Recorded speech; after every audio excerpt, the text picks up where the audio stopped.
the kits for the younger dentists? Is it stocks, bonds, or none? Chewbacca, how are you? What did you say? Chewbacca says he's heard about the Dental Foundation. In the cutting edge issue next month. I put 2017 and 2018 next to each other. Great, well, come on up.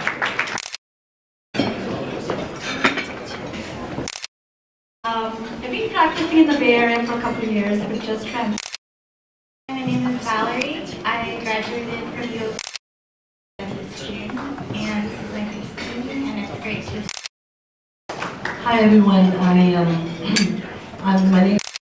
is for 2 years, and I'm back now to California, and I hope that someday I can be able to join us at the meeting.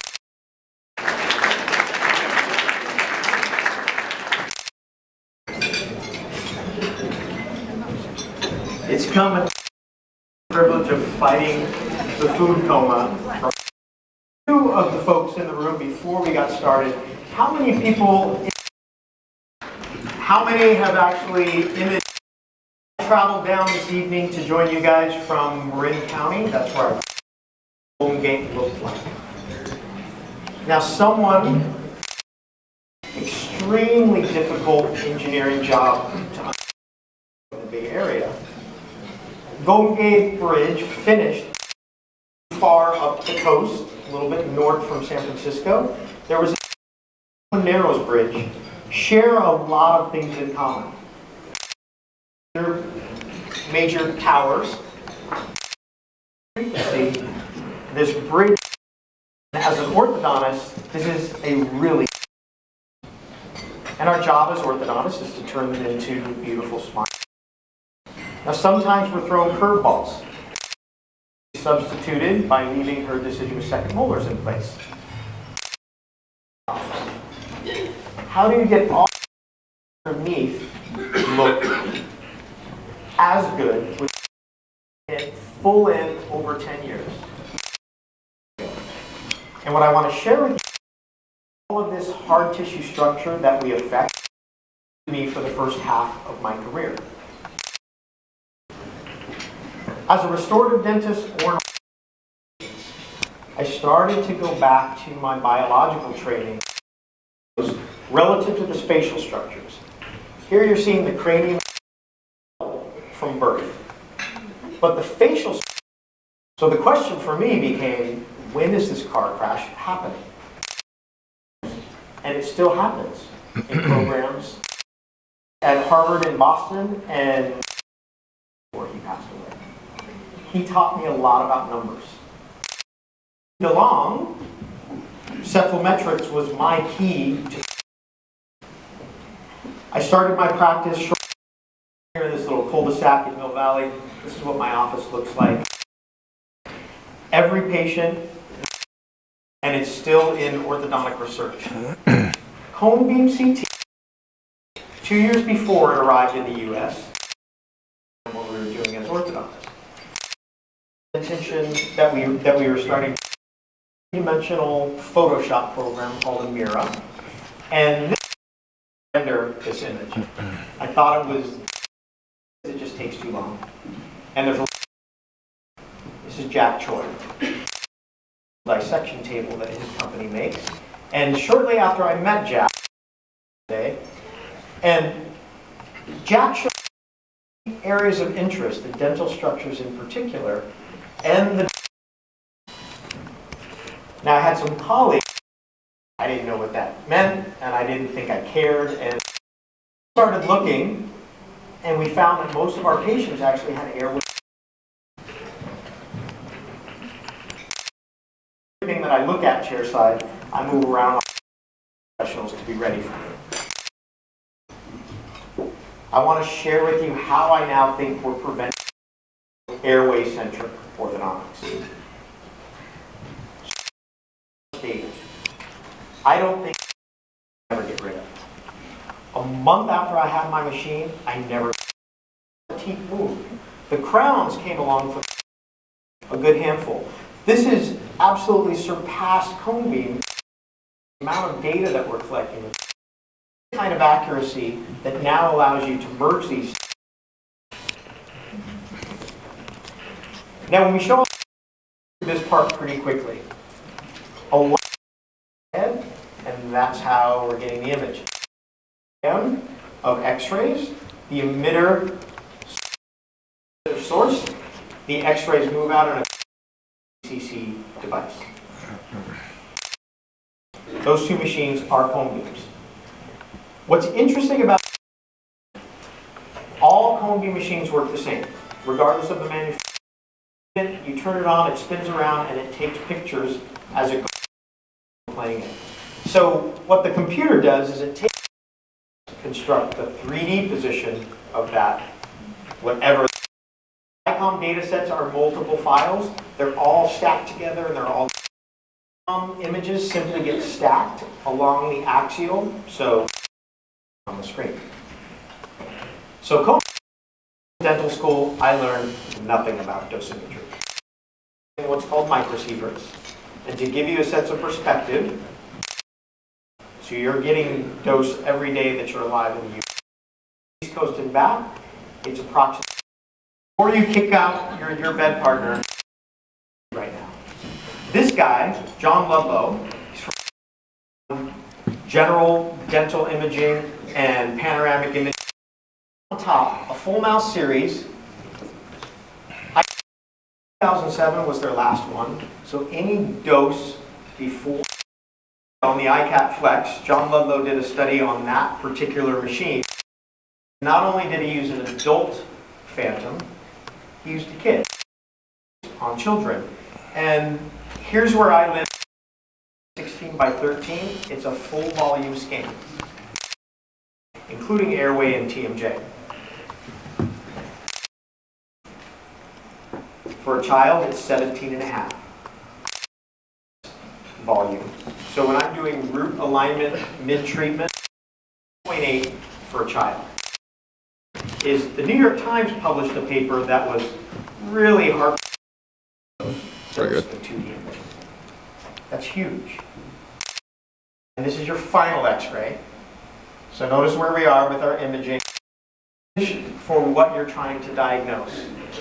But the title of this paper is Reduced Radiation for an Orthodontic Surgeon. One orthodontic series introduced. What do you think the dose limit was every day?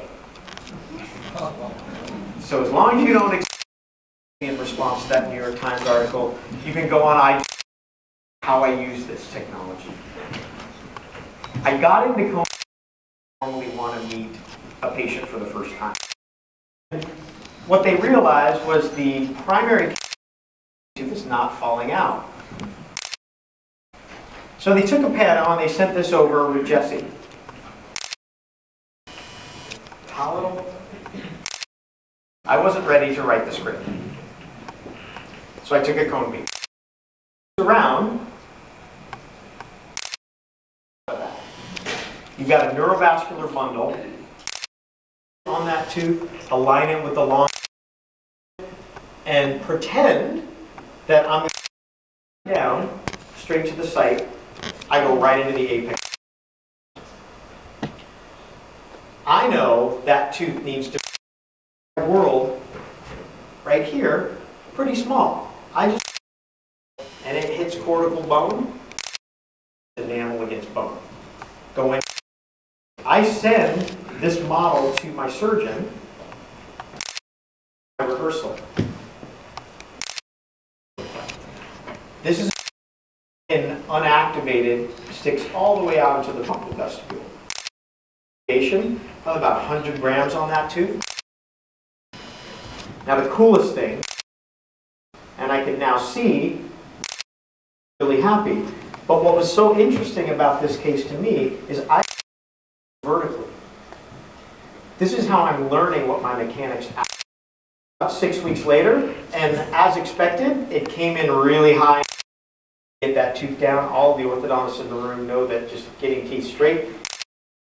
So now we just finish her up with full fixed, and here's her final. So as far as Jessie's concerned, she had 13 months of braces. Here's her final. Right over the canine, this is a very fresh connective tissue graft. So she had a graft on that tooth. And this, even the parallelism of the lingual and mesiodistal 2 years after. Occlusally, she holds up well. So my plan is I want to do this, and I thought I was getting really good at that. But I'm going to show you a car crash. This is Ethan. I want you to go little blocked out lateral incisor. 2 of them. And here's what his cone beam looks like. Clinical crown. Because I think this makes a big difference. Incisor. So the question becomes, when did this over the laterals? I did not want to lose the root with the cone beams, and so I did buccal traction to get those. Treat these. I don't mind this ugly duckling stage at all. Here's Ethan's final. The best news is that we still have the roots of the lateral incisors. Nice full profile. He matured. Age. He's a 1.5 years younger, and I think this really matters. A little crowding in the lower, a little bit of retroclined upper incisor. We look at this incisors. I want to show you his cone beam after you. Looks very much like Ethan's. It's already right. They're just starting to get expansion, but those roots were so short. Good solid PDL. So he had expansion in the lower lingual arch and I let my patients go for pretty long. So I'm about ready to kind of talk with him about the exposed bond. Those primary canines out of there a long time ago. My mind was blown that these canines came in so straight. Very mild class 2D bite. Scan side by side. And I want you to imagine on the right, could you imagine that those paper for anyone that wants the reference, I'm going to put my email up at the end. This paper basically outlined what I just witnessed in Anthony, where the axial inclination in that coronal slice measured the skeletal width in the maxilla and the skeletal. This is all you see. So, this study uncovered normal controls. You notice this had larger skeletal cases. So these are cases with no crossbites. And the authors, and again, as for the orthodontists in the room, Anthony, that Ethan had to do bilateral canine exposure as well. So here's his final. Again, alignment was not his 14 months active phase 2. I think this is like the TMJ of this decade. A lot of information starts to bubble up. Occlusions that we were treating had airways that looked like this. Like this.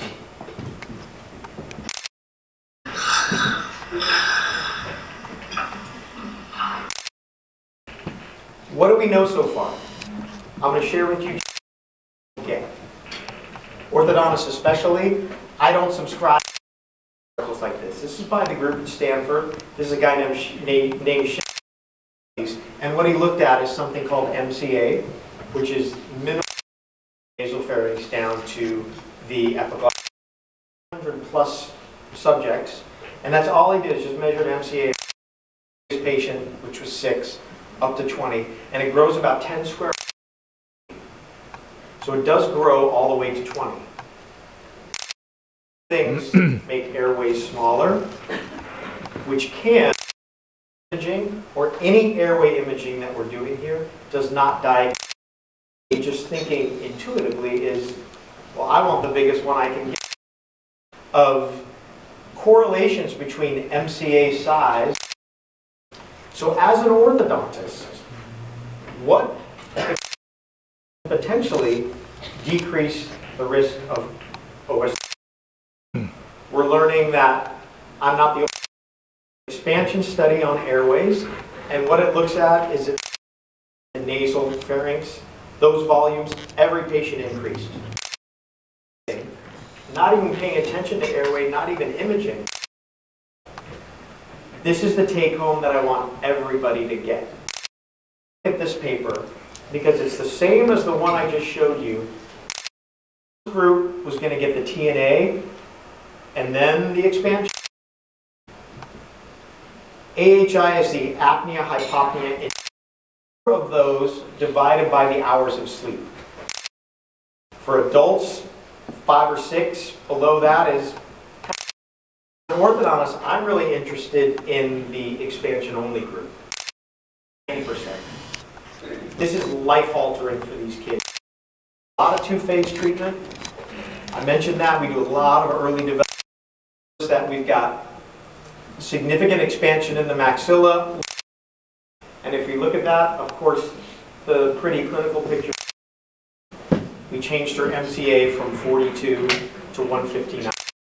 Did for Shandell, so when we started Macy, she should have been at about 8. Just have been a very good grower. But we did an in-house study of 26 consecutive two-phase.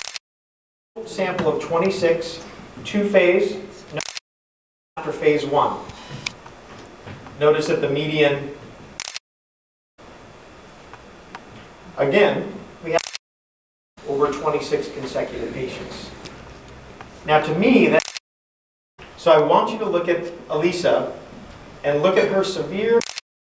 I want you to think about what you might have used and whether you expect that to result in class 2.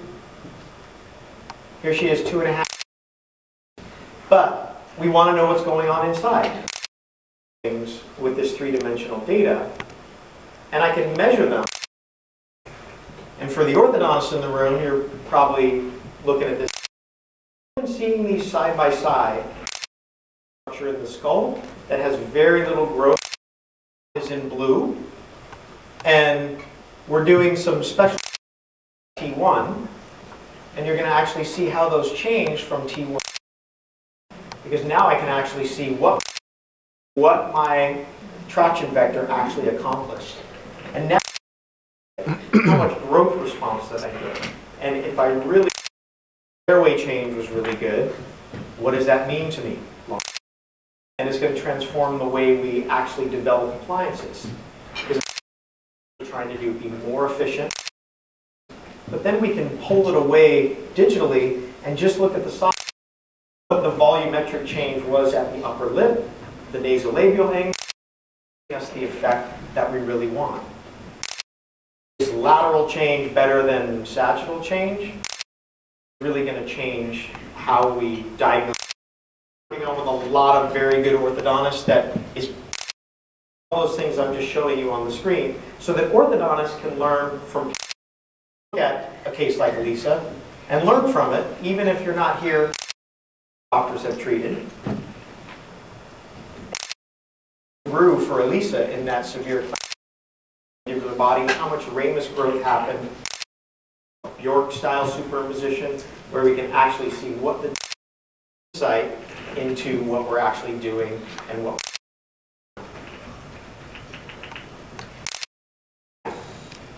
Maddie is 4.5 years old, and he was asking what I did, and I said, I'm doing a lot of airway stuff, and you know.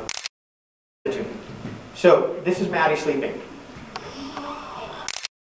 Hard time getting a breath.